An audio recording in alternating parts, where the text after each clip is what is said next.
আচ্ছা, সাফল্যের চাবিকাঠিটা আসলে কোথায়? বাইরে কোথাও, নাকি আমাদের একদম ভেতরে?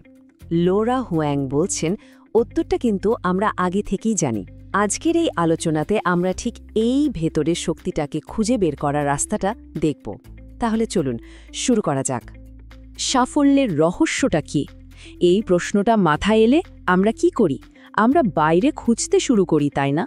একজন সঠিক মেন্টর, একটা পারফেক্ট সিস্টেম, বা অন্যের কাছ থেকে একটু স্বীকৃতি। আমাদের প্রায়ই মনে হয়, আরে উত্তরটা তো অন্য কারো কাছে।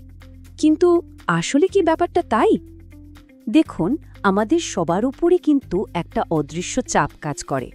চাপটা হলো অন্যের কাছ থেকে পরামর্শ নাও, তাদের অনুমোদন আদায় করো।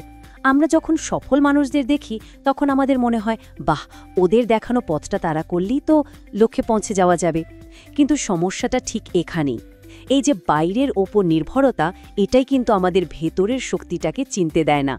আর এটাই হলো যাকে বলে বাহ্যিক সাফল্যের সবচেয়ে বড় ফাঁদ। ব্যাপারটাকে এভাবে ভাবা যাক, সাফল্যের দুটো রাস্তা আছে। একটা রাস্তা বাইরের দিকে যায়, যেখানে আমরা মেন্টর, নানা রকম সিস্টেম বা সমাজের বানানো নিয়মের উপর ভরসা করি। আর আরেকটা রাস্তা যায় ভেতরের দিকে, যেটা আমাদের নিজের ইন্টুইশন, অভিজ্ঞতা আর আমাদের নিজেদের গল্পটার ওপর বিশ্বাস করতে শেখায়।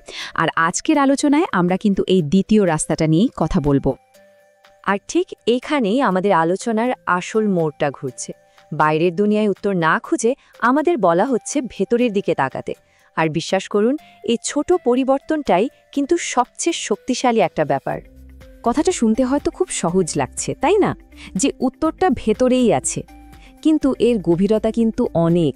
আসল সত্যিটা হলো, সাফল্যের জন্য যা যা দরকার, সেই জ্ঞান, সেই শক্তির সবকিছু আগে থেকেই আমাদের প্রত্যেকের ভেতরে আছে।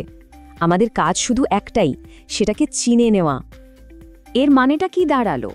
মানে হলো, আমরা বাইরে যে উত্তরগুলো খুঁজে বেড়াই, ধরুন কোনো মেন্টরের কাছে বা সমাজের কাছে, সেগুলো আসলে নতুন কিছু না।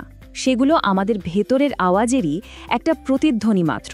আমাদের সবচেয়ে বড় সম্পদ হলো আমাদের নিজেদের বোঝাপড়া আর আমাদের অভিজ্ঞতা। কিন্তু এই যে ভেতরের জ্ঞান বা ইনটিউইশন, এটা কিন্তু কোনো আবছা বা অস্পষ্ট ধারণা না। এটা আসলে আমাদের সবার ভেতরের একটা টুলকিটের মতো, মানে কিছু একদম প্র্যাকটিক্যাল সরঞ্জাম, যা আমরা সবাই নিয়েই জন্মেছি। চলুন তো দেখি এই টুল বক্সে ঠিক কি কি আছে। এই যে তিনটা জিনিস, আমাদের ইনটিউইশন বা ভেতরের ডাক, আমাদের জীবনের একেবারে নিজস্ব অভিজ্ঞতাগুলো, আর আমরা নিজেদের নিয়ে যে গল্পটা ভাবি, এই সব কিছু মিলে এমন একটা শক্তি তৈরি হয় যেটা আর কেউ কোনোদিন নকল করতে পারবে না। এটাই আমাদের আসল পাওয়ার, আর এটাই অন্যদের থেকে এগিয়ে থাকার মূল চাবিকাঠি। আর এখানেই আসছে সবচেয়ে মজার ব্যাপারটা, কারণ এই আইডিয়াটা শুধু থিওরিতেই আটকে নেই, বরং এটা আমাদের হাতে একটা 6 দফা অ্যাকশন প্ল্যান তুলে দিচ্ছে, যেটা কাজে লাগিয়ে আমরা আমাদের ভেতরের এই জ্ঞানটাকে সত্যি সত্যি বাস্তবে পরিণত করতে পারবো। এই 6টা ধাপ হলো একটা কমপ্লিট গাইড। ইনটুইশনকে বিশ্বাস করা, নিজের গল্পটাকে কাজে লাগানো, দুর্বলতাকে নতুন চোখে দেখা, পারসেপশন ম্যানেজমেন্ট করা, অথেন্টিসিটি দিয়ে নিজের এজ তৈরি করা, আর সবশেষে কন্টিনিউয়াস সেলফ রিফ্লেকশন। প্রত্যেকটা ধাপই খুব জরুরি। তবে এর মধ্যে একটা ধাপ আছে যেটা প্রায়ই আমাদের সবচেয়ে কঠিন মনে হয়। সেটা হলো পারসেপশন ম্যানেজমেন্ট, বা অন্যরা আমাদের নিয়ে কি ভাবছে সেটাকে ঠিকভাবে ম্যানেজ করা। চলুন এই ব্যাপারটা নিয়ে আর একটু গভীরে যায়।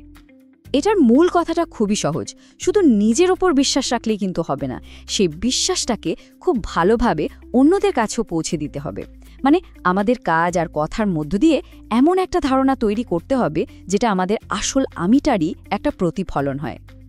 একটা দারুণ উদাহরণ দিই, তাহলেই পরিষ্কার হয়ে যাবে। ধরুন কেউ ইন্ট্রোভার্ট বা অন্তর্মুখী, অনেকেই এটাকে একটা দুর্বলতা হিসেবে দেখে, তাই না? কিন্তু এই ধারণাটাকে তো পুরোটাই পাল্টে দেওয়া যায়। অন্তর্মুখী মানেই তো আসলে অনেক বেশি চিন্তাশীল, অনেক বেশি অ্যানালিটিক্যাল।